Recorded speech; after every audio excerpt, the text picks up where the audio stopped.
Losing the person I loved the most was one of the hardest things I've ever had to face. And because I was away from home, it made it much more difficult. That is when I saw how important it is to have a friend. A friend to ease the burden. A friend to take care of things when you can't. A friend to help you get home.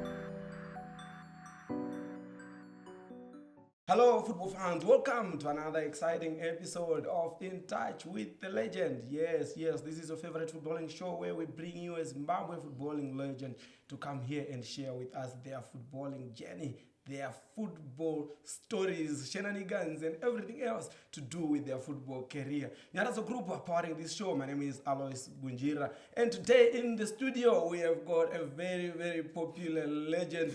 Some of you know that I posted on my Facebook page asking you what we should talk about with him. Yes, he is right here in the studio with me. It's none other than former Blackpool and former Zimbabwe international, under 23 international as well, George Mbwando. They know him as Zambia. It's also my face. We know him as Reno. But now also get up tanga tanga. Show. George, welcome to the show. Welcome. Thanks. Yeah. When did you land? Day before yesterday. Yeah. Should have been exciting to finally come to Zimbabwe after a long time. Yeah, after a long time. Yeah, the last time I met you was, I think, was in 2015, 16? 2016. Yeah. 2017. 2017. Oh, It is 2017. Zai's funeral there. Oh, yeah. Yeah. I thought it was that time when we came to Germany. It was 2016. 2016, When we yeah. came with the broadcasting guys. Anyway, like I was saying, they know you as Zambia. A lot of Zimbabweans. That's the popular name in Zimbabwe. How did you get this name? Because it was being discussed among different versions about this nickname. And I think Collins Kabote, when he was on the show previously, he mentioned something like that. But we always want to hear this thing from the horse's mouth. From you, how did the nickname Zambia come on? Should I talk about the story, about the whole story? Yeah. For now, to just be the In details, okay. Zambia, because Zambia. Yeah. It was like we were playing Cowboy Warriors in the quarter-final, finals of the Cup Winners' Cup. Cup Winners' Cup. Yeah. So the first leg they were played at Gwanzura. I was on the bench. No one knew me. I was just there. Which 15, which 16. Taingopindira mukembe kakuenda kunorara kuhotera akazokana zvokutamba takazobarikidzwa najosh ambokana namartin tarona tiri mulift takasimudza masheti takagutisa tofunga kuti dho ravhara kana maravhurika kanzafana muri serious makakuzodya pacrowd plus tatakaguta chekuti pano. So the return leg with Zambia, I think everyone knows the story. Collins Kabote mentioned it also last time. Vivian got sick. He was supposed to play that day. And in Tantango, you go to the mentality,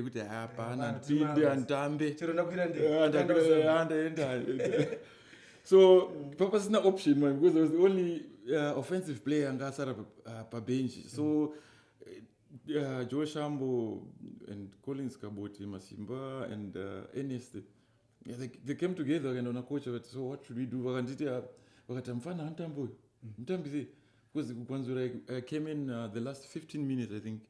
I had a couple of touches, but no one knew me. They went, So when we went to Zambia, I was with Masimba Dinero. He was my roommate because Masimba, Collins, Joseph Dube, and we have Sol Chaminuga.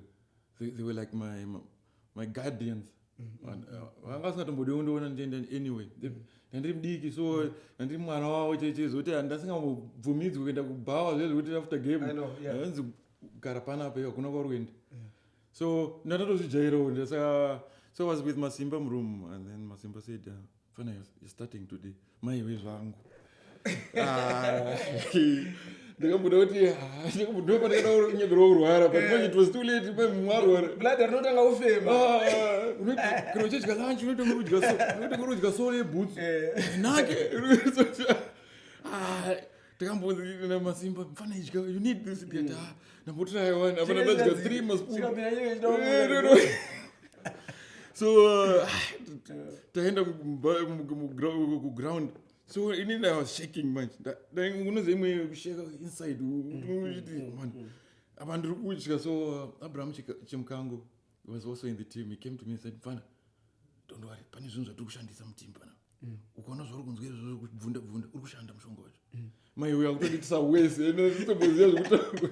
So when you arrived at Lusaka Stadium, I remember the vivid memories because whenever I played football, vandakatanga kutamba Blackpool, kana bhora ratanga ndaingoita kunge switch off, ndaingoita kunge ndikupinda mune imwe film. So ndiwe film ndakangopinda alter ego. Saka ndakangopinda imomo, and then we started the game. I started from the beginning. So Collins Kabodi agara kanipopotera. You know that Blachucho aipopota. But later you see this guy loved me. You bet achiti because he never happened in team. You bet he was already in the team. Okay, so you bet mdarakata uraro unotuka mdashauti. Tena zarkuita zarkuita. So at the end you see after a long career, those were guys with true love. He really wanted me. He believed in me. Those are kind of popotera. Those are kind of tuka. Changamuga. So some of the things I do, it's exactly what happened on that day, Zambia. Because Collins Kabodi was very good with his head and with his left foot. It's not a secret. So he used to say, if I'm going for an aerial tussle, for a header, my partner is a striker, start running before I even jump. Because sometimes they go to so over flicker burere inindamira manje maiwe zvangu matakatanga kutukana andikutukana ndikuti sorry Blachucho. Saka every time pangoya long ball Chucho achienda I started running, so I scored a lot of goals later by just doing that. And then the first goal and exam, it was the same thing. So it was in Collins then, it was defender na keeper wake manje. Okay, man, defender na keeper abuda long ball ininda denda kangomira bora national go with. Keeper abuda long ball, so keeper is coming out of his line, out of the 18 area.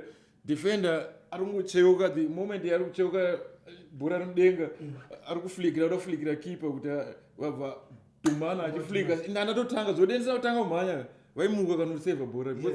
So I don't know, it was such a high profile game and sanambogweza bora ri easy udari ndikufamba nebhora pinda maneti ndofumba pamwe referee naurize sandakazongoona ground rese rakati saka ndangoona kona ngeno support Blackpool pachita kubuda dust nengoma ndikati bhora ragoka ndinoruwe chimhanya mutatiza ndakora Black unoita yakazokopere wakuita kuma national team mara 23 so it was a film, but manje pressure everything unoita kuneta kumakumbo every run unoita, but manje team yacho yange ma gangsters jeje because Masimba, because I always have respect for vamwana ngani pana vanongane short frame body not short, a small frame, wandakatamba no Peter Ndlovu, Masimba Dinheiro and you. There was one thing I have noticed on video, you feared no one. Nothing. Hakuna terrible ways. There was no fear. Fearless, but you know, mwagariba 2 meters. It used to motivate me because in the Masimba, Peter, Nyangogeta say, bring it on.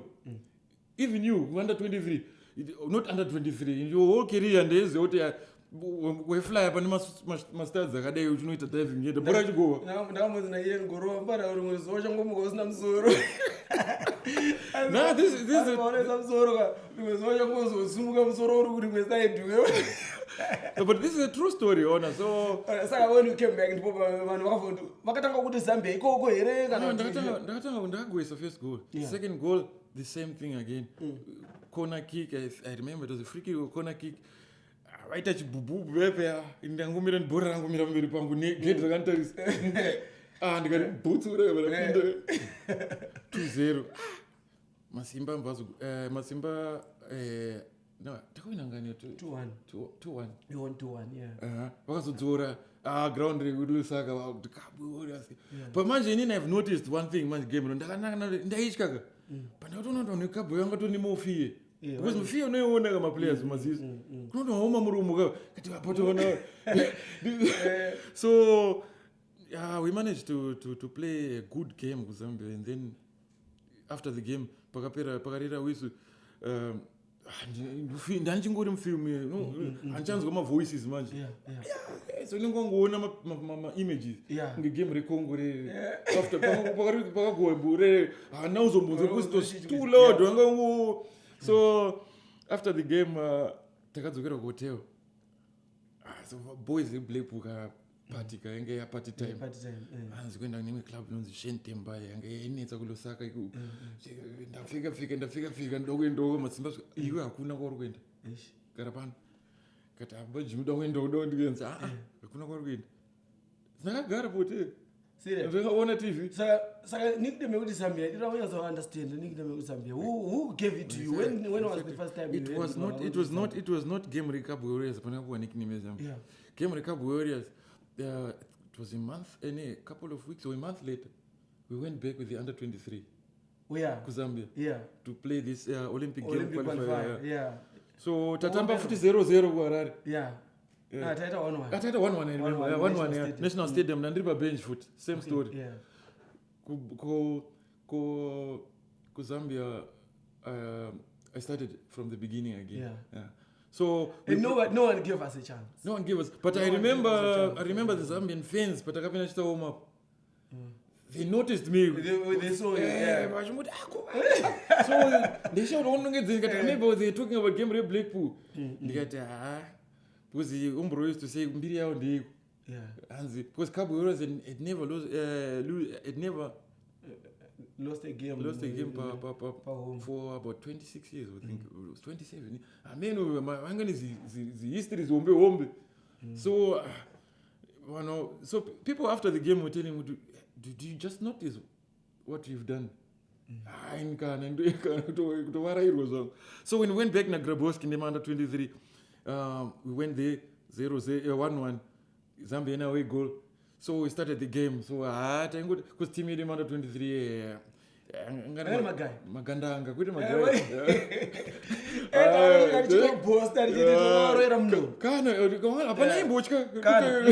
but because team made under 23, ndakazojoina ke makatanga mu under 20. Yeah, we're going to talk about that a lot more in depth. So what Zambia. So that game Elasto Lungu scored the first goal 1-0. So the game Tarambata second half. No, it was Giza. It was the last. I remember. Okay. So the second goal came with ndakatozona kuti Zambia ngatoni panic manje. Yeah. Second goal ndampimbira zvangu.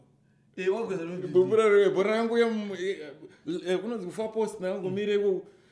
Saka papa sina zvimwe zvokuita nanguisa gumbo kungati ngangori gumbo cross the line ngangori gumbo nimpimbira bora cross the line. Ndora ngaroro na Gids. Exactly. Ndora go 2-0. So after that game I don't know the Charles Mabike or Robson Sharuku. But I think ndibla robo akazongoti ndakazongonzwa George Zambia Mbwando. Munanzi Zambia ndokwawo. Ndivunzo ndi Zambia. So the problem is people thought I'm Zambian. So when I came back I met a lot of Zambians. They would come and speak with me in Nyanja. I'm not from Zambia. Ndrumwe side komtaro. So that's where it started. So yes, I bored and what's going on with Zambia? I don't know what's Zambia. So at the end, I got used to it. So that's where we wanted to start. But the whole story is about your life. Yeah, okay. As George Mbwando into football. Where were you born? In Gokwe, 1975, 29 October. Because my first born, generation, my first born is Kumushwana moms. You remember, yeah? So I was one of my stories. So I was in Gokwe. My mom comes from Gokwe. Oh, okay, yeah. And my father comes from Mutare. Kuma story anongonzwa nekugokwe vazviita zvakare vanogokwe vakadzwa here aiwa maya kwakachinja yakanenge yakumasvingo gokwe last week yakachinja zita regokwe I don't know. That was Gokwe's bag. Oh, is it? Yeah. Oh, Gokwe's bag. So I'm going to Gokwe's bag. So you were born in Gokwe? I was born in Gokwe, 1975. And then my father was a policeman. I knew the guy only as a policeman my whole life. Yeah. So, he was based in Gokwe? He was based in Gokwe when I was born. And then later they got transferred to Kwekwe. In Indagasiyo Kwambuya, making room for the second born. Yeah, of course. Yeah. So Kwambuya, kwakune my stories. I remember, but I've got a very good photographic memory. They think but those were exactly so Sange moms I say, but it was 1978. You got 3 years. I remember. So pandakabva kumusha na gogo manje go ndakwenda kutown ndakudzokera kudini ndabereka musana. So I remember ndomusana kwambuya ndaona mota manje kange first time kukumusha kune ngoroka apa ndaona mota nemabhaza saka ndaiti mbuya iyo imwe yazoshuka nembereko imweyo ndiyo so story mbuya maya to the end fascinated kwa mavushi ndichiri mudiki so ndozongofunga hangu nevha chii kustori yaitara kuti hai makabva gokwe nerori yemasau ndo pamakazouya kutauni so it was takaenda kwekwe main camp. So main camp ndokwataigara and then tikazotransfer foot soon after mapurisa days waikwanisa kuita 3-4 months wobva watonzi makutoshift so unenge kutomuvha chikoro and everything. So kwekwe ndakaenda my father was pandakangogara kwekwe akatransfer kuenda kuzhombe. Zhombe kwanguri usangu kwanguri time iyo manje kwenzi must watch out kana mfamba wenzi no time nema distance so it was scary but just imagine Zhombe in airport in aerodrome pelenda ndege you can imagine. I remember ma aerodrome akawanda mara and you ndege kuzhombe and then so I used to go kuchikoro na sister wangu so tefamba mfurungumba tena it's very safe because they have a police camp. So I remember my days acho taifamba netsoka tiri 2 todzoka tiri 2 and pane my sister wangu vari mistress kuzi ndatanga crash kuko but mistress wanoda wasuwa because tairohwa mahara apa vangu vari wecatholic vakapfeka maiwe ainzi sister shumba tenzi kuchikoro kunorohwaka saka ndiwo vaida kutoratidza kuti chikoro kunorohwa saka ndakazoti handiende kuchikoro futi saka takazotatransfer futi kudzokera kukwekwe. Saka kwekwe time grade 1 first day takapiwa shuga. Why? Hapana, takafanira kuya chikoro. Kushuga kamuti shopana kumadhezi ayo ndiwo taibatwa kwaba shuga mumba worohwa. Saka taipiwa teaspoon yeshuga. Mazi chinanzwe klasi yese saka mangwana tikuti shuga takadzira pachikoro chinzi gaika primary school. Saka mamusaro vechikoro mai mchida takaenda manje shuga yakazoregera kupuwa manje ndopakatanga problem manje mwakuti ndakurwara mwakuti tizika dzakuna kuchikoro. So later on we moved to Morris Depot. My father got promoted Okay. He was now a senior officer. In what grade were you then? I was still grade 1. Ndikufunga ndakaita grade 1 ka4 apa angari 3 months. What was so grade 1 chaicho kuzotanga. I started then ku Tomlinson Depot. So my father, we were living in Morris Depot. It was Morris Depot in Tomlinson Depot. Yeah, it's just next to So each yeah, other. so Morris Depot ndokwegera ma senior officers. But days atakafika isu, I think mtarangu ni wama just 2 or 3 ma black officers angari. The rest angari warungu. Yeah. Ku Tomlinson Depot ndokwa kune ma junior officers, ndokwa kune yes, ndokwa kune life yes. Ku Tomlinson. Tomlinson. Yeah. So nini general ndega ndo Tomlinson. Ndo kwangu ne zvese.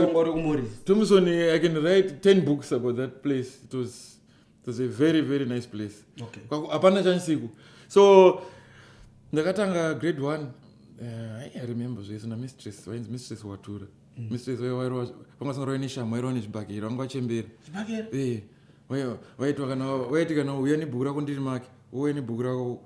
Saka wairara manje. Iwe wakabata peni red. Wari kurara wadawo makabhuku rako. Wachinyora bhuku re. Upepu. Woti chii chiri mubhuku. Ndiwonyora bhuku. Hauna time yekuexplain. Wari chifight pachest. Kuti woudze manje ndimanyora. Inoita wese nyaya yacho. Saka ndakazopedzera wajairira. So ku Tomlinson Depot ndokwandakatanga. Kwangu nemaface angu ese. That's when I met my best friend until today, Alvin Chirimota. Okay. Alvin Chirimota. How many in class? Angari 1A angari 1B ndiri 1A. Oh, okay. Yeah. Okay. So Alvin used to stay ku Tomlinson in Chigara Kumuri. So we were not that close my first days. Tangoziyana because his father taught me. Not like that. Not when I'm when I'm outside. My kids went to where I was. It was a very beautiful school. Very nice, mama orchards. In the 80s. In the 80s. Quite inspection camp ku Morris Depot, ku Tomlinson. Inspection, kind of inspection. Imbayes has to be picobello, very clean, ne veranda, ne chi. If you fail to meet those standards, you get a problem. Saka waitonzi kune inspection. Ndakaenda one day road ndaifamba nayo pakangobuda churu. Yeah. Hanzi kwakuendwa newu. Ndikati pakakaukanza haya pakangobharika. So it's very sad ukaona ma facilities angati now Tomlinson Depot to remember uchiuya ne guarantee uchinzi munotamba ku Tomlinson. Yeah. Uchiza kuti unotamba loan. But anyway, yeah. So yeah. So bora ndopo katangira tamba bora. Ndopo natamba bora. But manje shunja kata tamba bora. The first thing nasanda shikanya. First thing atamira Morris. Mamuri, it was a new place. It was different. Because to my age, makavarwa. Ukadongora usiri kwejo unoona vantu vanotwara kuchitambisa matoys. Chitase kwanga svika isusu mazuruzuru. Apo unenge warohwa kambama moms kwainge iri order of the day. Uti mikuridza mhere imwe inoziva mhere yechibhoye kuti wezonaronga kuti asini pamusoro pemaheji pe tunapa ndakutomakisa. So I used to look around. Saka ndakambopinda ndondi mune Morris Depot mukati macho kusaigara kuage chekudhuze ukatarisa Rare Central Prison pane waya pe ukatarisa the others. So one day ndangokwidza road. I started walking kuma grounds kwakuna grounds rugby ne cricket. So ndakapfuura pane ground athletics. It was well maintained. Zvese ma lines even so zvese it was in order. So kuseri kwe ground ro pane ka road kanoenda kuseri kwe hedge ne ma main grounds. Saka ndakatera ka road kako. I was 7 years old. Ndakatera ka road kako ndindega sikwa kuna vanhu. Saka ndasvika pane ma toilets pane ka gate manje. Ma toilets anga pa side pe hedge yacho kuseri pari kunze kuma ground. So ndakasvika ipapo mandasvika mana that's because inini I was ndangori curious kuti ndavhura kagedhi. So zvandakaona ipapo it shocked me. Green field, green yakachekwa millimeter. Yes, ground Morris rest it was a cricket ground. Yakazi it was a board. Yeah. Every 2 wire it was a round. Can get all cricket ground. Lipi pakaso it's got stands a bora. Must stand there and get rugby ground. Yeah, gonna rugby. Because of kuside kwa taiti na mana 23 national team. Even pavilion paside. Rangere cricket. Yeah. So was wesa mama. Saka ndakaona wow. It was a paradise. So ndakabva pinda ndikaona pana munhu. Matanga kuspina ndichimbo. Kuzi kukweka kwa taiti spina kapane pane tuhuswa.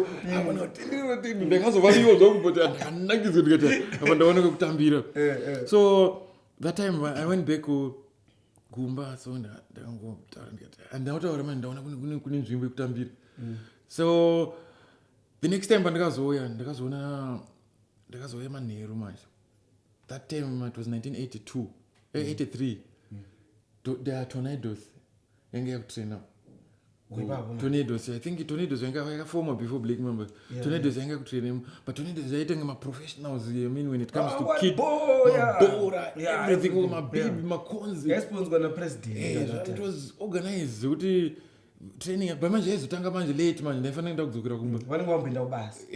So ndakaona Panto nebhora. So it was my first contact, my first love nebhora. Saka ndaingoti ndikasvike unano maseri kwegate David Mwanza anachikwama unoziva nokudhara wanga wari fit wachita shooting yesa taitonzi garai kure ngorova nemabhora ungwasa kufa taitonyepirwozo nokufara so taimira kure so bhora rebambora aiwe zvangu anoitokaenda kupi so later taingononga mabhora ndongeri basa redu mabhora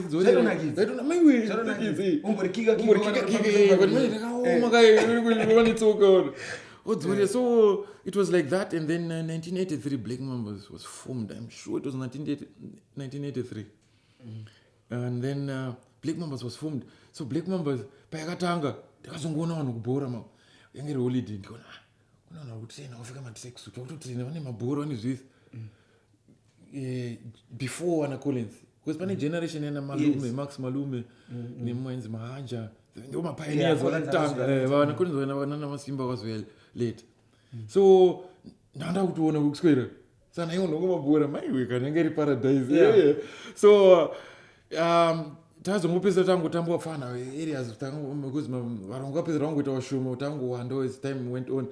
So takapesa tatama tungotama kana Black Mambas ichitraina stand ground kedu paside timbota chichi saka makatongoita development yenyu mega makofoma mega majuniors nemabhazi macheya ngeri gate. So you have to be accurate kugoesa kacheya. Unope munhu ari ngati 20 meters ari kugoesa. So tangozviita but kuTomlinson depot manje Tomlinson depot kwakuti Tomlinson yatraina manheru. So nini kuzodzoka kumba manje yanga yapressure manje because manheru time ninge yaenda ningofanira kudzoka kumba but Mbwando petrena first team Tomlinson depot because Tomlinson depot had a very good team those days. They could have easily played in the Super League my days. I remember because I saw most of the guys that I don't know, very very good players. You just imagine players like Claudius Riripai. Just imagine with the better players than him those days. It was a heaven of talent. So Tomlinson depot kwakune more system, kwakune tournament. First team ichitraina ichinonga mabhora pane pakuzorowa 11v11 ne first team mabhora mashoma ebuda ekunonga kuseri kwegate kwaita ka tournament. Gaza iko kwakune talent man ndikunyebere unoziva zvakufanira kunekonyoka nabhanda. We just gonna go for a break. When you come back, we'll carry on from the tournament. I'm excited. I want to hear more about this tournament. Guys, just gonna go for a break. When you come back, we're gonna be talking more about the tournament at Tomlinson. Toyazo is Danya, but Toyazo visualize that hey, Cairo was saying and the green. Don't you crazy? So to my game. But don't move away, guys. We've got George Mbwando, Zambia Oreno in the studio is telling us about his journey in football. I'm sure already you are enjoying this and you can't wait for part 2, guys. So don't move away. That's the group part of this show. We are back in a moment.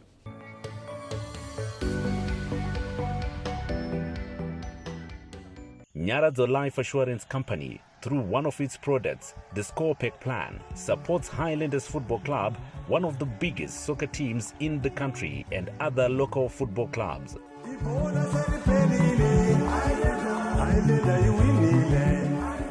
With the Score Pack Plan, not only will you score for you and your family, but for your favorite local PSL soccer team as well.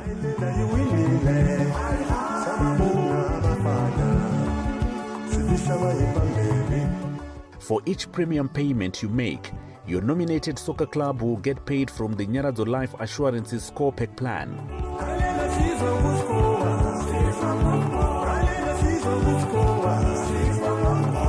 Make sure you get a Score Pack. Support Highlanders, Ipos or Ipos.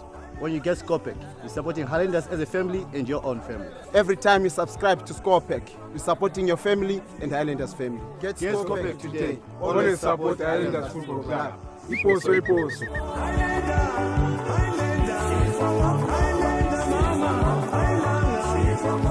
Supporting your team has never been this rewarding. Get a Score Pack policy and support your favorite football team today. As Nyaradzo, we strive to continuously bring convenience to our clients. Nyaradzo Group is proud to introduce Sawi, a new virtual chatbot assistant on WhatsApp.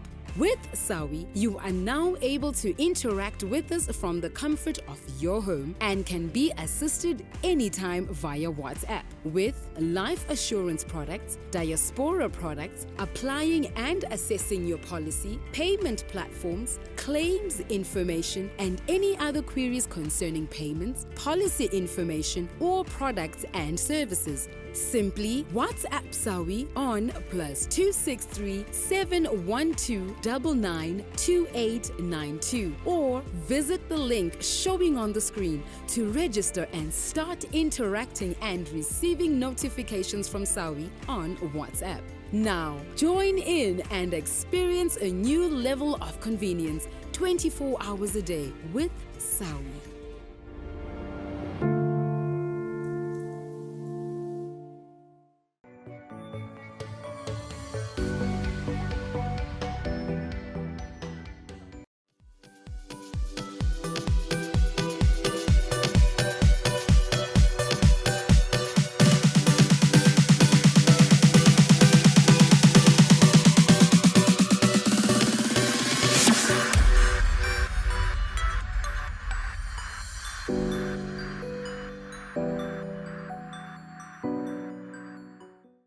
Welcome back. We've got George Mbwando in the studio. We're going for part 2 of his footballing journey. But before we get into that, we just want to remind you that we want you to go to our Facebook page and like our page, Zim SoccerNet. Also go to our YouTube channel, Zim SoccerNet as well, and subscribe to our channel because we want to interact with you guys on those channels and our Facebook page. There's a group, like I say, powering this show, and I've got George Mbwando in the studio. Exciting story. I'm enjoying this story. So this 5-a-side, not 5-a-side. This tournament. First team yakutamba FA. Imakutamba tournament kenyu muri kusere but mani mani mabhora manje. Because ukatimenisha mkwani. Exactly. Sai ndimani mabhora yese manje. Exactly. Waiti siya chitamba but manje ipapo kana wangosingagona wangosingakwani. Of course. Because kune talent. When pane player in the James Shapiro. Natural talent. Apana kuti zvinhu nikakazvarwa nazvo. Angari age yenyu. Age yedu. Kwari kuba anota anozombuta akangosiya zvokuti to the shame kuti ma players akadaro they never ari kubiso. Just mino ndakazonzwa kuti ambotamba guru amboedza golf ere kana golf. But Guys, do you know where James Shapiro is? We are looking for James Shapiro. We want to bring him here. We want him to talk about his story. But you are more a gangster. Which is back at tournament. We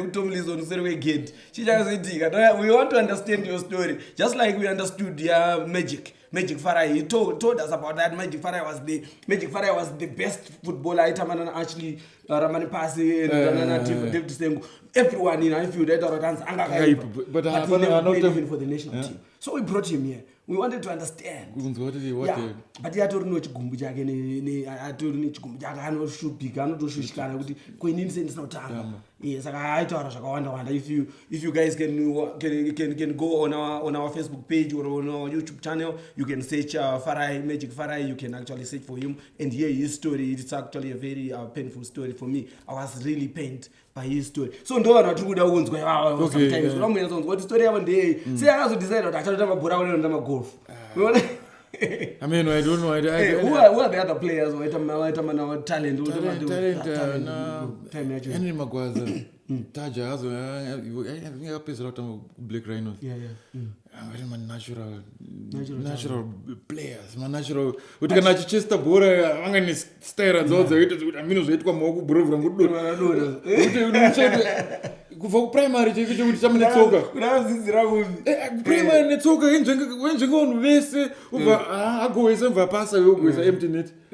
Do intelligence, because no one can in with the wanotanzi munhu bhora nemagitari akafanana vanenge rumbi marombi ndo yanga iri kupata kakura chiudza natamba bhora kana kuti zvemusic zvemagitari but akunyepa chaiwo because inini I always argue kuti there's no dumb person anokwanisa kutamba nevanhu 21 muground including achimeasure nareferee including kuona kuti munhu asati offside iye kuzoona kuti offside munhu asati yakandipasa ezvinezvi oro ndikanimeshe kuti airi ndikaribenda rakadai vanonosangana nekutasa kuti time hakuna there's no football player in dumb ndikaribenda ndakadai so wing wanga chimanya akadai so vanonosangana nebhora apa exactly my calculations were kunyazosati what how much power so I need to put kuti rinodonhera apa pasera exactly because ndaizviramba kuti hanzi because yange kuti that's intelligent. You have to be intelligent to play football. Nekutoziva kuti zo uyo abata ienbo uyo abuda offside this is a tackle saka takuda iso memorize all those things kutoziziva kuti ndo zvakutoitika ona so and to take advantage kuti muna akuslide and dream box wotopiringishwa kudona it takes someone who is intelligent to do that. So I don't believe that, and I'm not saying good football players takangwara France, but zvekuti hanzi madofu kuti ndakazviramba izvi. We know. So intelligence is not measured by your educational success as well. Because pane vanhu vari very intelligent who never went to school. Vasharwa mari echikoro, but they're very intelligent. So intelligence education is overrated. Education is part of life, yes, but it's not really a measure of intelligence. Sometimes, to be honest, pane vanhu vakawanda stereke vari very intelligent vasina kukwanisa kuenderera mberi nechikoro due to a whole lot of different things. So ukazomuona munhu iye achifamba asina chainacho achitadza kuti it doesn't mean kuti they are not intelligent. Exactly. You know. Exactly. So pane circumstances zvakaitika. Anyway, takuitawo philosophy tinotaura nezve life at that time. Rodwell Marunza, this is a guy akandirwadza manje because Rodwell Marunza ndakakura ndichimuona he started he was a good player. He was a son of Stanley, and Roddy had everything for a striker. He was dangerous left and right and head. Roddy could have played in the Premier League. They are going to shake it up. Yeah, I mean, patata kusukama form 4, it was that time it was dangerous, you know, the time of teenagers. Ndopa iva pare girira. Mwana utangoita clubbing, oita chichi. So Roddy, I just no, angari zvese. But I started more clubbing, and then you see but manje it was a shame because Roddy was good, man. He was fast, he was a natural striker. Killer. He used to kill. He was good. So, but anyway. Even his younger brother, Ronnie, he was also a very, very good player. Yeah. But they were nice people. So, Kutomlison, kwa that time we go tournament. Maskati, bora ingotwa. Kwese kwangu kwa beige kwa 10 cents man mari zacho ze beige but that was your only form of recreation, to be honest. The only thing that you did was to play football. No, Kutomlison with a swimming pool with tennis courts but those things no one took care of them. They deteriorated slowly. Even, Saka, the only thing... Even for Morris had the same facilities. Morris had everything. Because in Morris, I did a lot of sports. Okay. Morris, kwakune swimming, kwakune squash, kwakune 2 holes the squash. You can see the swimming pool of Morris. Guys, you guys drive. I'm seeing a genius. I'm not but I don't know who drank the water. But you know, you guys not own everything. 1 meter springboard here. Everything with bowling. World class. Even the length, everything. World athletics swimming competitions. Because it's actually a world size swimming pool. Yeah. So there was bowling. Bowling warungu club one masora uningirire we but guys ukaenda kuseri andikudusere kuma ground netball. Yes, I saw the bowling down guys. They used to bowl here. Andikuti une bowling club watonika yes, and then kwakune sauna changes we rugby with everything. The shooting range. Yeah. So, but as you know, the Bora, so were you playing football in primary school at that time? Primary school, in Bora, but I loved football my way because I would call myself a football junkie because I used to play football myself. Can I choose the whole sports special? Yes. Real Madrid yakatamba rini favorite team yangu Liverpool time ana John Barnes ana Peter Beardsley ana Ian Rush ndenska fana ukuzimisa ezo ndoba kwashanga support Liverpool ndowe wina kama ndeza triwa nini so ndona ndakaona nini so madanga ikaipa Liverpool ndo ngaima Reds jojo John Barnes was my favorite. John Barnes, Peter Beardsley team yacho Ian Rush na Bruce Papagedi na Steve McMahon McMahon. To be honest ga ukaona our generation washoma basina support Liverpool at that particular time, to be honest, because they want a big league soccer maybe abuda once in a while like on Sunday and Liverpool abuda magame akawanda and they want road to Wembley. Exactly, road to Wembley. Liverpool got in final. Exactly. So apakuna Bruce Grobler. Exactly. Well. And then there was John Barnes. He was one of the colorful black guys. National team. So for us, Liverpool was just a draw card. Munhu wese ayungu akangotanga kungosupport Liverpool. Takazoitwa take away from Liverpool. We escaped. We escaped, but we started. We started with Liverpool. I agree. That's true. So yeah, do I get time actually?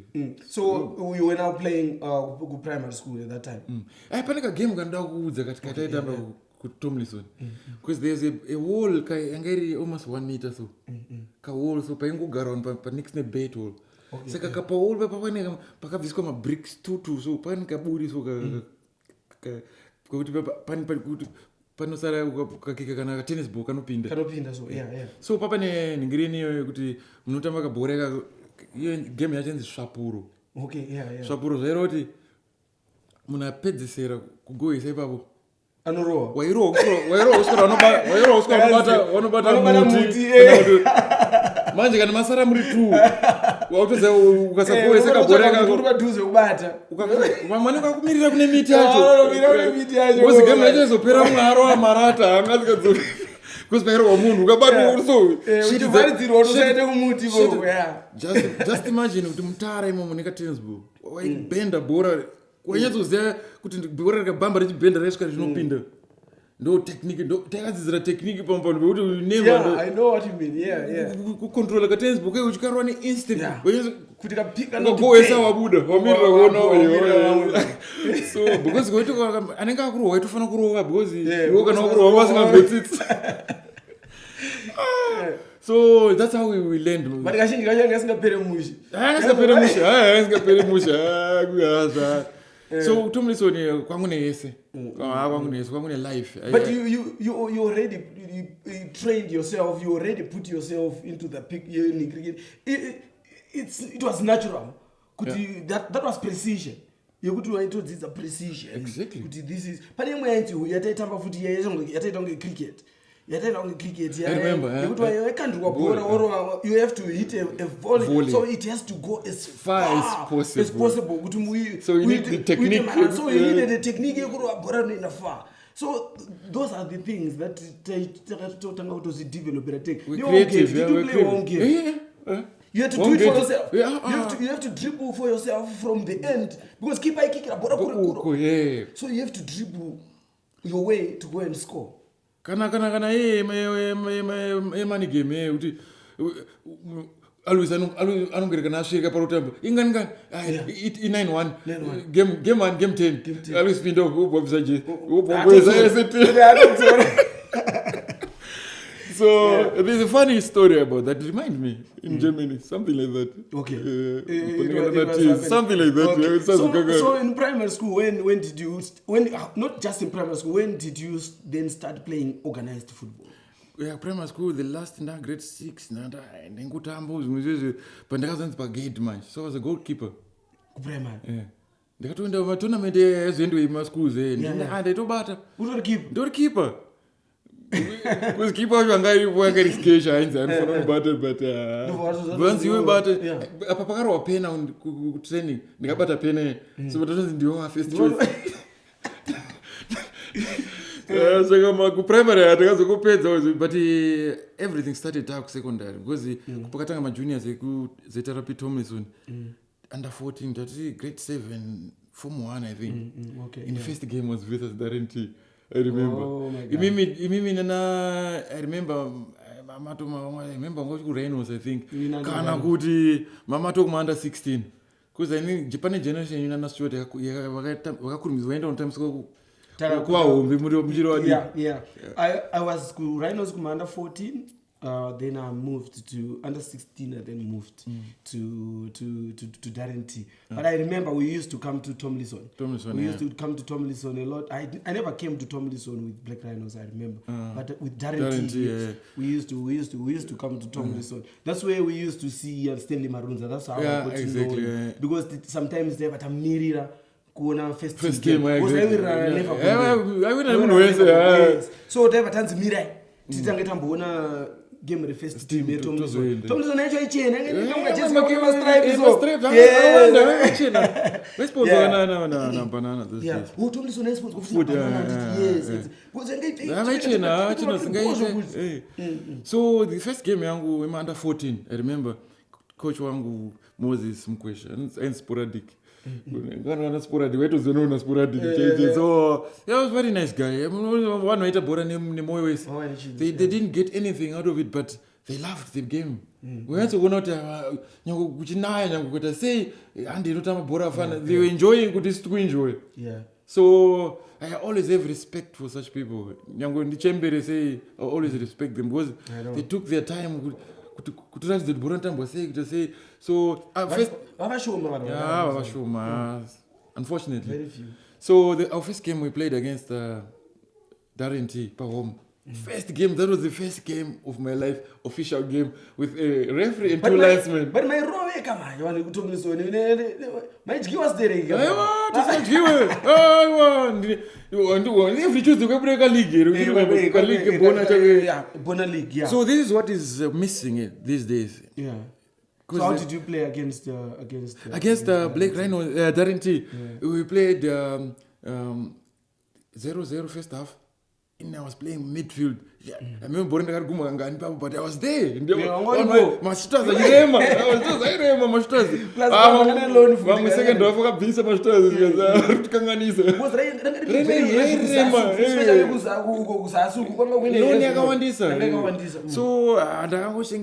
So it was just before the end of the Bora to repair 0, so start to 1 point.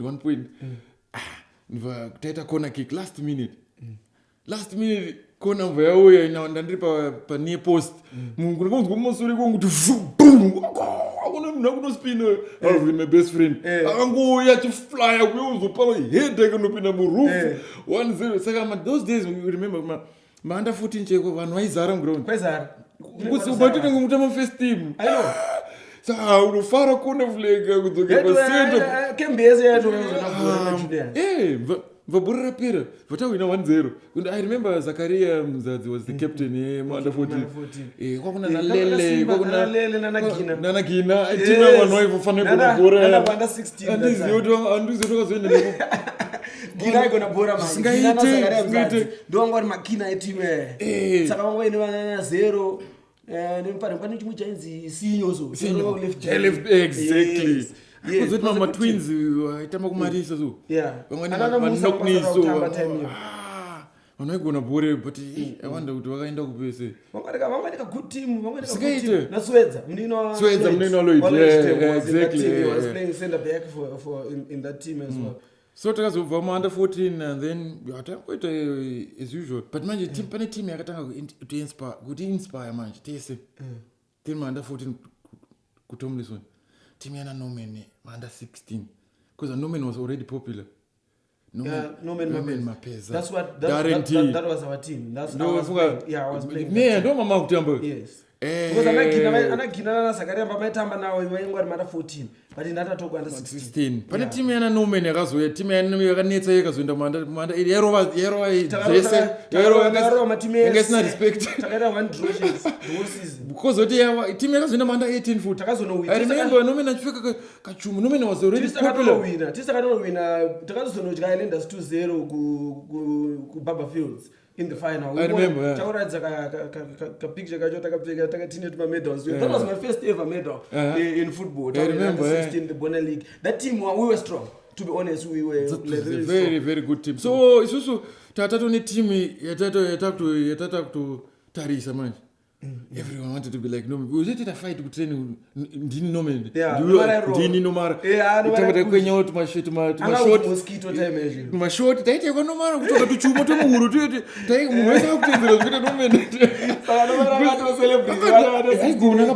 No, I to go to number 8. I figure number 8. Yeah. So he was that hero. Saka no motozi kuti direct under 18 utamba kana pari padhuze vanhu vaito nonono because vaigona bhora. So these days kuti zvaitika futi I don't know. I don't think so. We have to do it. We have to retrack and know where we came from, how it was done, and we need to do it. If we don't do it ourselves, no one is going to do it. Because to be honest, the guys that are doing it right now, that are running Genie guys, I don't know what's going on. Because there are a lot of people who love football in Zimbabwe. Yeah, a lot of people who can coach my juniors. They just need to course. How do I train an under 8, in under 10, under 12? Simple things. So you know the road that you traveled. You know it works. This is how it works, and you know how do they come back? My camp and everything. Like they used to do. How do they come there? You already know. Yeah, exactly. That. So if you are the one who is going back there to Tomlinson and revamp that, then it works. And then where is the Zimbabwe Junior Football Association? Because it was organized. If it wasn't for them, we wouldn't have those Bona League at the time. Bona League was well organized. Well organized, like we were saying with Maito Ziva under 18, under 16 year. What under 16 year? What to expect? You would know exactly. You know, because it was well organized. So where did we go wrong? Because I always say it's very difficult to develop a player without competition. It can't. You cannot. You can have my academy, but if you're not competing week in, week out, it's very difficult. Because it's also with tension. Mr. Tuesday, utasa league, wakakuita magoals. Oh, next week tukwenda kunonzi kuchishanje. Ingakatonyoro chishanje. That was the worst.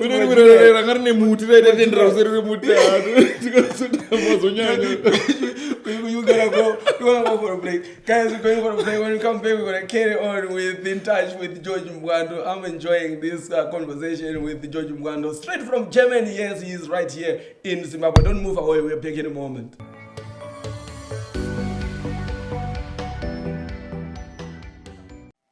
Losing the person I loved the most was one of the hardest things I've ever had to face.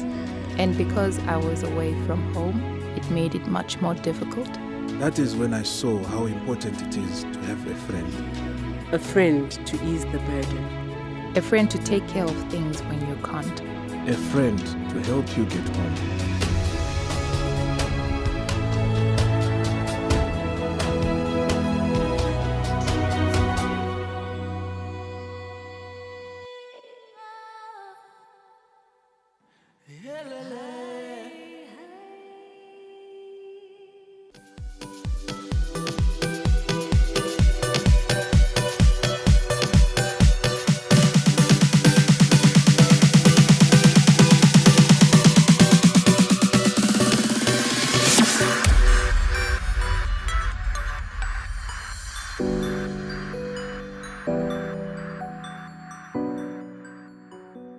Welcome back. We've got George Mbwando in the studio. Yes, George, we're talking about junior football. Now I'm going to no man my peers.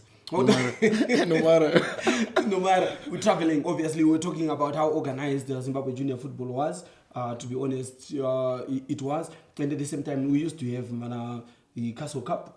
Under 16, under 14, used to have Chibuku Trophy, Castle Cup. Then under 18, when Coca-Cola tournament. It was well organized. It was organized because I always say it's easier to develop a player where there's competition. Yeah.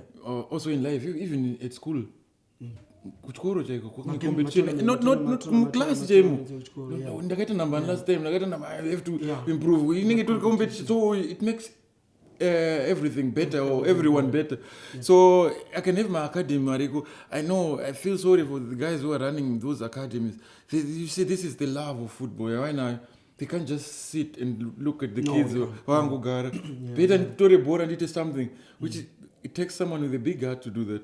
Yeah, because everyone is trying to survive someone, but someone have time for that. Per weekend, there's no competition. Competition. So next trainer, they will tell you, imagine boys, they also sangana dzega manje, those ungana dzega. Guys, ngatiteka ka tournament, ngatiteka compete, ngatiteka league, that it still doesn't bring that pride. Yeah, I'm competing, like you're saying, logo 20 teams, every Tuesday. The Herald and under 14, 16, 18, and it was motivation. Every day you were motivated. It was. So you played for Tomlinson under 14, 16, 18. Under 18 and under 16. Under 16. So those days that I change your first team. High school but Tomlinson boys and that time I race it was from Tomlinson. So we went to a taste of Chechu. So Chechu training. Because it was never enough. I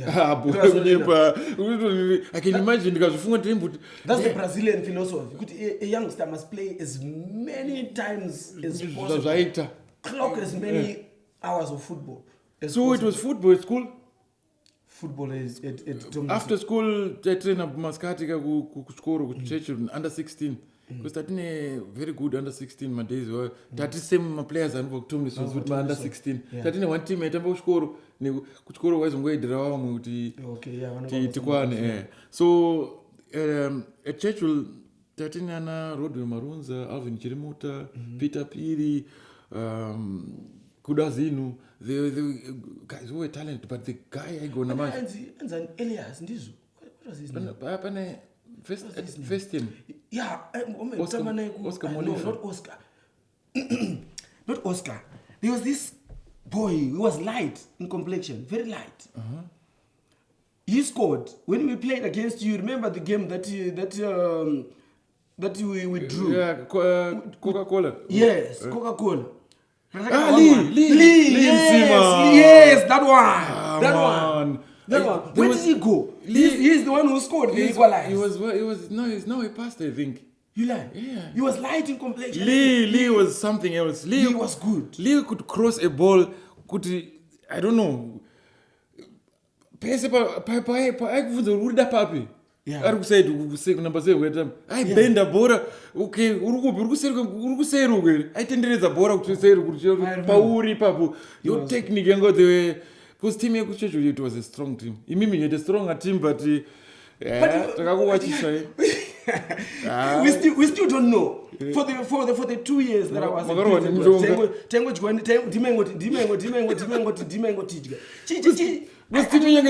Premier League, yes, okay. Because we had 6 players. Why We were already League? playing in the Premier League.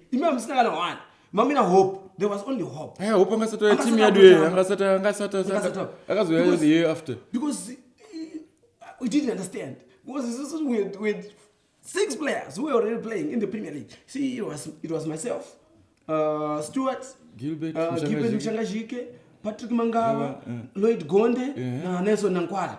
Nelson Nankwala itamba kwa Kedi. At that time, or Lloyd Gonde itamba ku Lancashire Steel. Exactly, yeah. It was a strong team. But we came and started. We drew against the game Ramakati was like we were so disappointed. We drew against Seketu. Small pitch so guy small.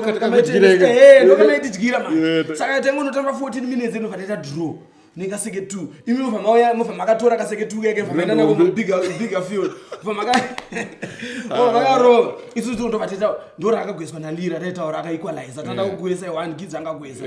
Ndova ma equalizer rakutopera ndovatobuda mabuda. I remember because it was a sad day for Prince Edward, because at that time everyone was expecting the senior masters, everyone was there. Bands, they were expecting we were going to cruise. Hey, probably so should have a guy man. Do and I but it was not bad because it's also kurumiza zvekutamba, but team yenyu mimi yakazopinda because kuna ana sifa simgai anga kutotamba is Lee vatamba kuzim crackers anga singatamba mimi mamuri mama kutotamba prime Colin Mahlangu, Oscar Molive Colin Mahlangu, Oscar Molive aikona wesena Kodza was magic. Mai munaituka ye mai wekani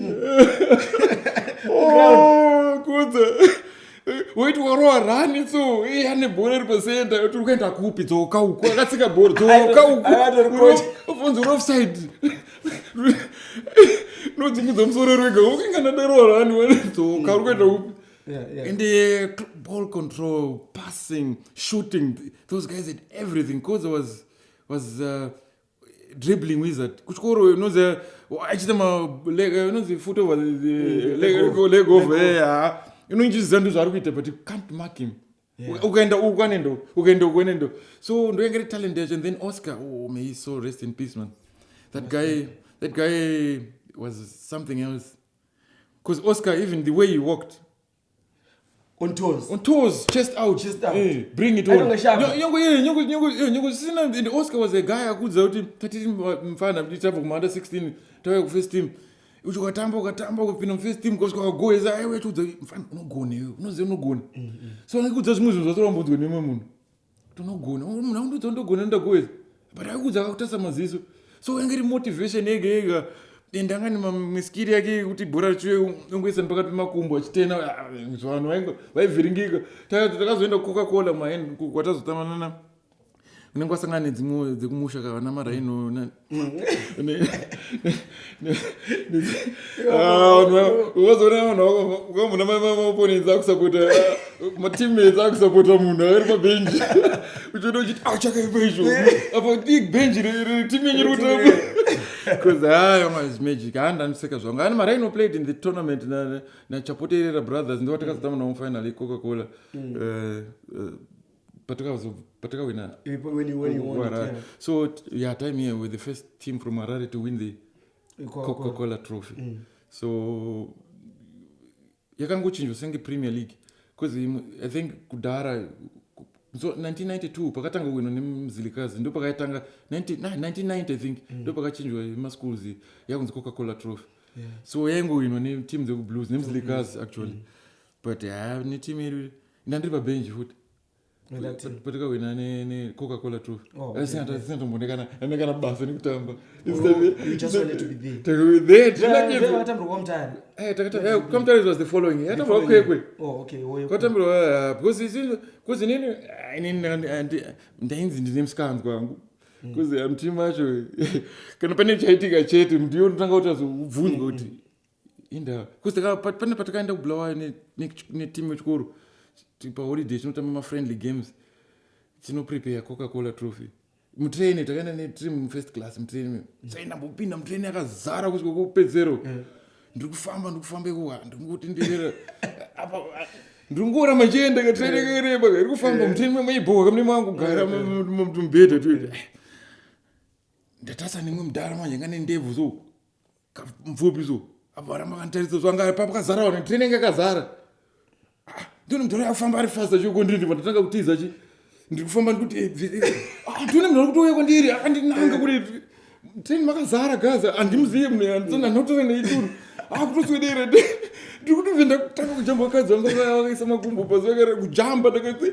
mudhara yakutosvika takusvika padhora ndikavhurika boys mudhara kudii kundopinda vanhu vongosvika mudhara vati uyu ndikaanzaita sei so inini ndakaudza vanhu kuti handina zvandaita zvona noziva inini zvandaitawo kudhara hapana kamunibhilive kasi pane zvaita chete kati hapana mudhara yanga ndiramutarisa ndikatanga kutiza kantero nanhasi vanhu havandibhilive but ndo zvakaitika ameno boys rakati boys rainga mwerero waka boys ranga kutorwa masezi kati varati andara vapa udei panapa ndokupona kwandakaita but anga atosvika atondibata amini ndandamuita sei so yanga ingori chaos chete madeza but we had a good team it was harmony you used to take care of each other just like Elasto was part of the team. Elasto was part of the team. How was Elasto?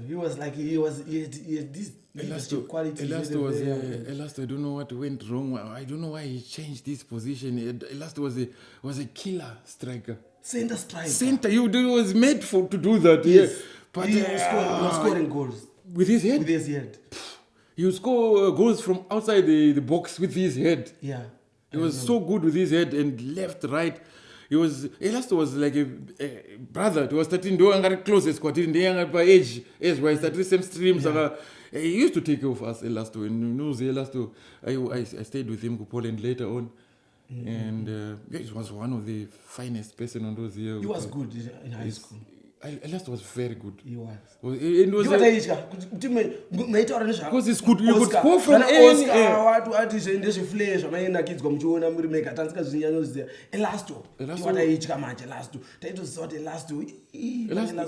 Elasto was very good, very, very good. And he was such a humble guy. He was very loving guy, a very loving character.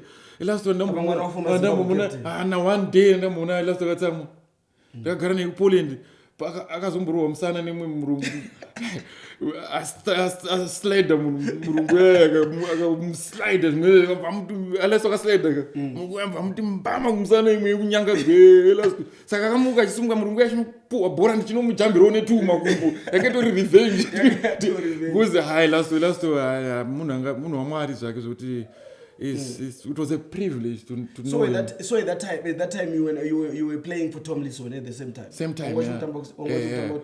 And I last song to Tambo Tomlinson first team. But he last time Tomlinson. Yeah, last time Tomlinson. Oh, okay. I'm Tambo Tomlinson, yeah. Was a pattern to guarantee to Tambo Tomlinson, and the Tambo Chakari. But adekatamba kuchakara inzi angadaya kunzi alungu. No, I don't think he played because Isuzu we got him straight from last one I think akangotamba kwarari. Yeah, because the following year he joined us. This is the first season guarantee, then he came to an degree. So how did you end up to Blackpool? Black numbers. Oh, that's about Tomlinson. How did that happen? So there was a how do I say it, conflict of interest, or how can I put it? But ndegara kuMorris ndo best black members. Tomlinson angatori ma rivals. My way. Street yango separate. So time is what members ika relegate to Premier League ninga kutama Division 1. Saka ninga kutama Tomlinson ni team yandu kutambira. So ipapo zinezwa kunetsa kutambira ma juniors Tomlinson but mamba zinda nduri support ndakaona chitangwa ndaenda kwese Gaza ndaikwira kana riri rori kana chipa ndokwana ipapo ichinontamba ndaenda unoona magames imwe type yekuti ikadyiwo unotadza kana kurara division 1 zvaisi kana basa saka numbers used to beat my teams zvaitaona Collins so I was part of it ndichiona zvichikuitika so pandakazoenda kuTomlinson pandakazobva kuTomlinson it was ndakupedza form 4 ndakutanga I think ndakupedza form 4 because mamba zaitrena makuseni mamba zonga ma professional aitrena makuseni nemasikati so patakangonyora ma exams eform 4 paipe ndikangoti zvandibva zvapera bhora ndikati ndana manje kuTomlinson kwaitrena manheru chete sandosiya une tu bhora katu bhora saka takatanga tiri kureserve members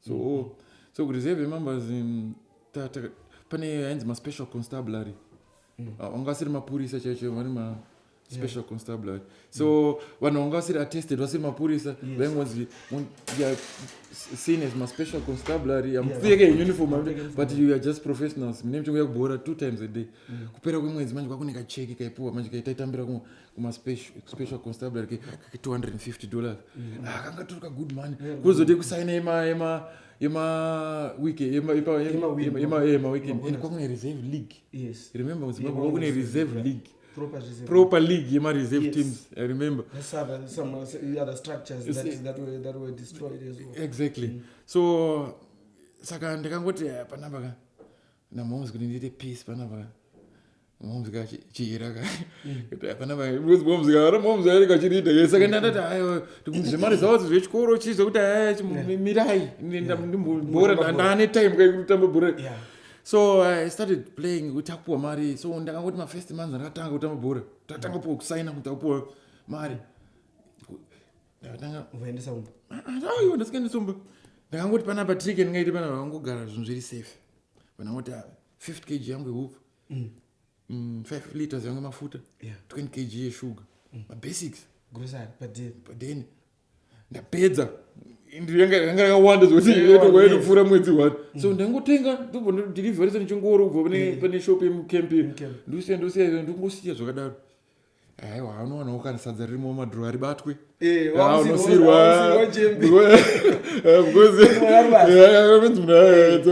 so it was taking responsibility at an early age it wasn't kuti vanga vasina but I had a feeling yekutoti I'm now it made you feel good it made me feel very good but I'm now part of it helping my family it wasn't that much but at that early age to think about that boys rakawanda rasingazvidi because mari yacho ndenge ndaita izvozvo yasara yacho aiwa ndaikwirira lift unoirowa pakrimini ndeti ndikaroye kune imwe yeru pfuma ice cream chengu kutaka kudya 1 wopedza uzotenga imwe I can relate. Waisadzokera kumbokwira lift manageika iyoyo webhora my responsibility akati mashoma so waita kwatenga chicken ukurowa chicken wakamirira kutarisa kumasconzi yangu nashuta yaperera kuhembe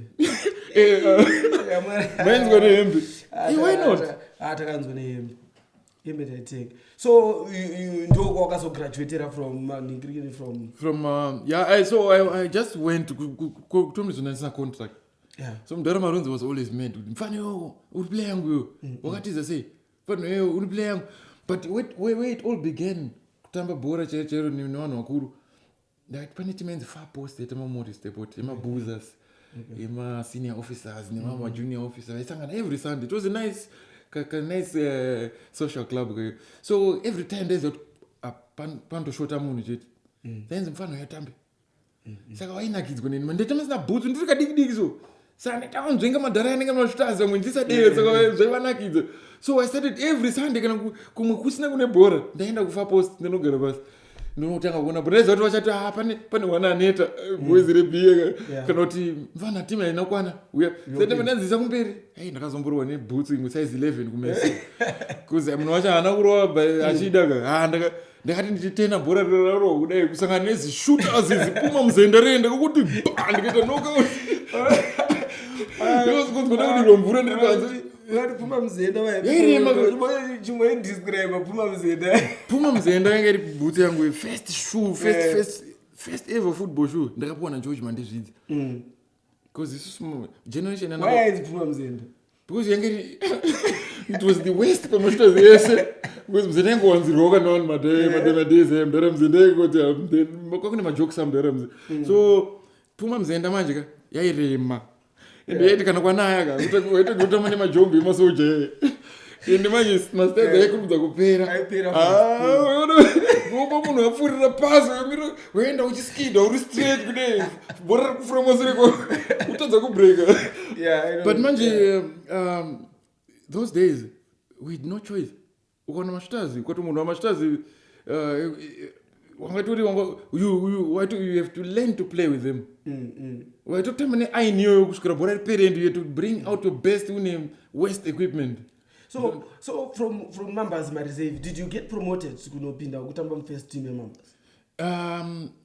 There was a funny story about that because inini life yangu bore it was enda kutori ndengupinda mchini film changoenda so inini ndetambana na tatine team yedu just imagine coincidence team ya Zambia yakaita plane crash team yakazo replace Zambia yana Gibimba Sele yakazotiro stadium team yo ndenge reserve members because reserve members yedu team gara yakarwa first team unoziya kuti reserve gara yakarwa first team so tatiri mu team yatangu zviti Zambia yaitonzi Zambia saka atengo isusi sakazara kuti Zambia rakangobvera ranga ameno zvangu kuna naira no team yonenzi Gibimba Sela munhu waingosvipa zita kuti muZambia Gibimba Sela saka team taigara takanetsa first team manje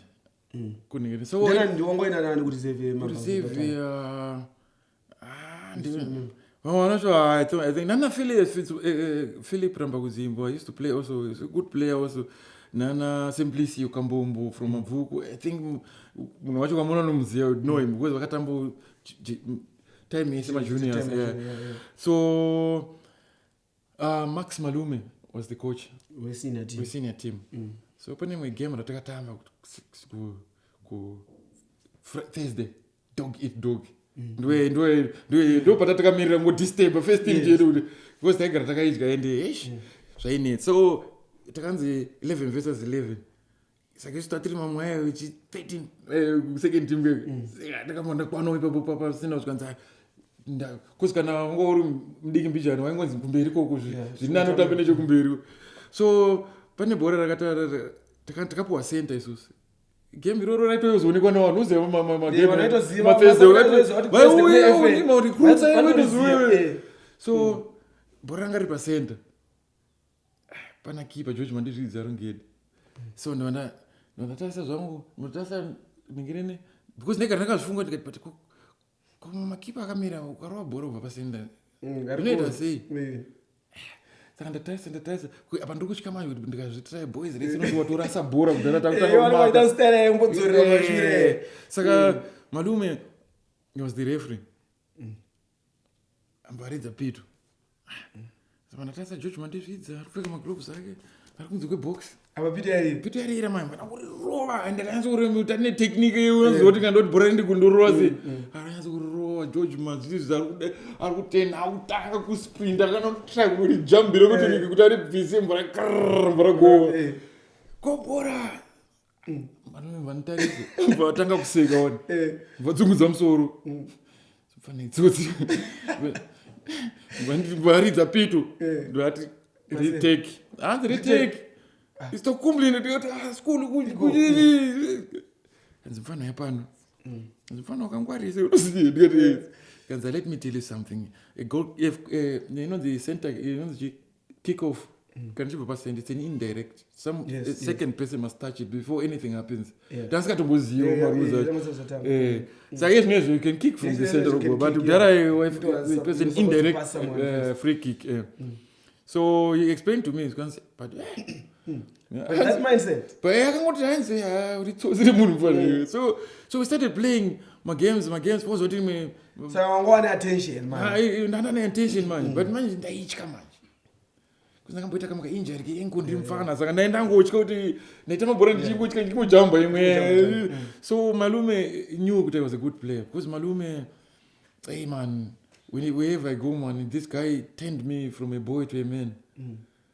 Mundu amboti malume unditira utsinyu noze pane munhu aitsika enzi gani aitama second team members even your first team I'm type yekuti anenge ne grass bin but I slide futi pa grass bin ipapo uroita rimwe pamusoro. So malume ati mfana unotya kayo uya pano team yese yakamira first team second team vanhu vari kuona training gani padaidzwa kubva kucenter back uya kuno kanzi na malume ndoda kupasa 10 mabhora ndoda kuti bhora ridzoke kwandiri gani iwo ndoda kuti mutsike nekumashure ndoda kuti ukwapure zvaunoita vanhu ende kuti malume akutafanika ndione malume atori serious ndose gani wacho kuti kuna malume but angari mfubona mutsike munhu but ndikuda 10 balls zangu back from you ndikati mune macoach unoziva the coaching methods yekuti unozozviona later kuti but I have to find a way to pass the ball back. So ndakatozoona panapa ndikati I have to think fast. Ndifana kutofila kuti gana ari papi neruoko kana samba kumutarisa kumuona bhora risati raweka kana bhora richiwe. So ndakazoita kuti you go for the ball. Saka ndakaita gani ndakamuta ndifunga kafocha. Saka ndakati malume akuti I'm playing the ball now. So vari playing wandeta take munhu nomira munzira kana asati amboda zvekuside ubvarwira musati wangu ndodasiko vaino ndodzorera. Saka malume zviona ndakasvika kafo kana ngasingairide mai. Zviwanze I'm playing now. Pamwe ndomboenda nomira ndigana auda kuyobhadhumira saka nende advantage 1 meter. Ndichibhora chiwo but waizunguzwa pasi kuti grrr munhu anga atosvika but so it was too late. Kwasara 2 or 3 maballs. Gani ndikati hapana paroko ndakatomubata kudai. So you can those things I ended up using them in my whole career. Yes. This is how do I shield the ball. So did he later promote you into the first team? Zvangoenda zvega because pane day ratakazotamba you dog eat dog you. Iyo futi we are playing ndapuwa bhora ndiri pa center nyanzo George Madizidza was playful angari I used to play with the team was a modern keeper nga ndarero futi bhora boom go bhora ndiri kure side imwe half ndakarero bhora kan go tata mu rugby game mu ground training day road. So later on tatamba same ball always ndakapuwa bhora futi tatamba mino takaita double pass naye anambotarisa ndakarero bhora mazbo yamfana George Madizidza yangari mafia ndikuno hasha itokuboila because ana George yangari ma generation yangari ma keeper yekuti kana ya ningirini ya goalkeeper training musawe advice zvenyu siye vaite zvinhu zvavo because vangari dedicated enzo ndokurubva food yangu they trained kuti kana go iswa cheko vangasingade even small-sided game. So handizivi kuti generation yakadai ingadzoke sei kana dzingaite sei kuti vanhu vanozvipusha vega vanoenda kukopi kunomhanya wega.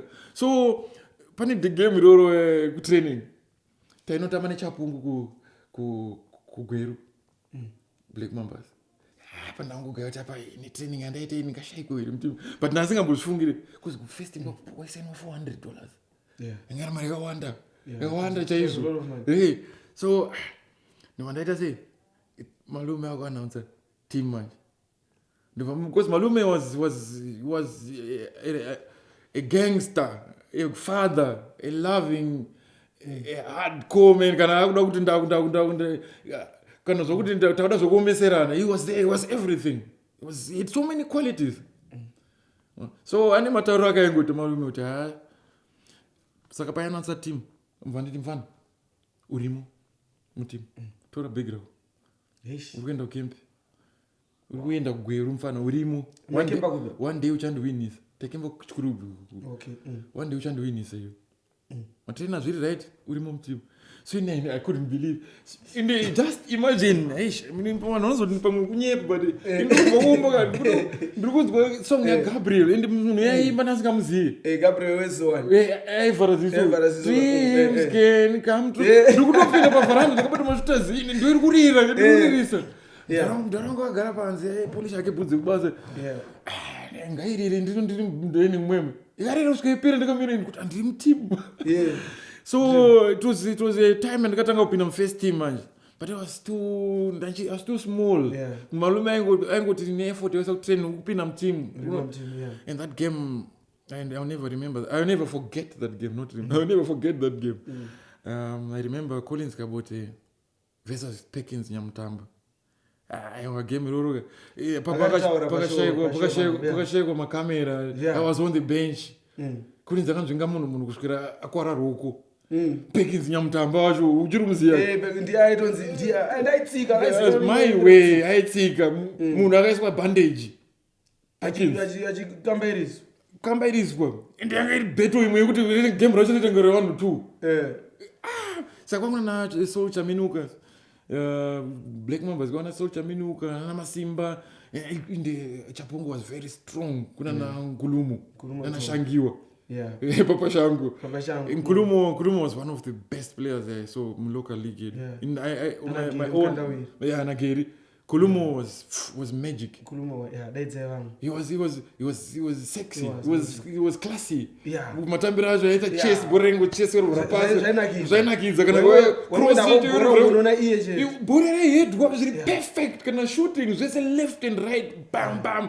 It was one of my favorite players Kulumo. So we learned a lot. Ndoona tengo una giri mukanda ari pa link pepe bora chingopaswa ndisoko spray mapasi oti unenge uchimboona kuti game rotaka wina 1-0 ndikuziva kuti that was your debut Tuesday 400 anambotama ndiri pabench because kuptesa inenge yakafanana so you were part of the team yakazobva from Mambas to Blackpool. Yeah I was there. We're going away. Our time is run out, but we're coming back for part 2. I know, guys, you'll be waiting. Our time has run out. From Black Mambas to Blackpool, I know that's the part that is interesting. We touched on it a little bit in Zambia versus Nkana Red Devils, but we are going to get into that when we come back for part 2. But for now, part 1 is finished, guys. We'll see you next week when we talk about part 2. I know what I'm doing, but it does no time. Tangatine 2 hours, we could have just carried on with part 1, but unfortunately we can't, guys. So we have come to the end of the show. George, thank you very much for coming. I hope you come back again next week. Next week for part 2. David Sengu. I know, guys, you're still waiting for David Sengu. I know you guys are still waiting for Ashley Rambane Pasi. They will still come. But you are here for next week. We want to see you here next week. Guys, Zwira from the horse's mouth. George Mbwando is going to be here next week for part 2. I know, but transition Black Mambas. He is also going to tell us his version of how it happened from Mambas to Blackpool, just like what we heard from Cole. My story and collaborate. I don't know from the horse's mouth right here on In Touch with the Legend. My name is Alois Bunjira. See you next week. As a group powering this show, we will be back with George Mbwando again for part 2. Cheers.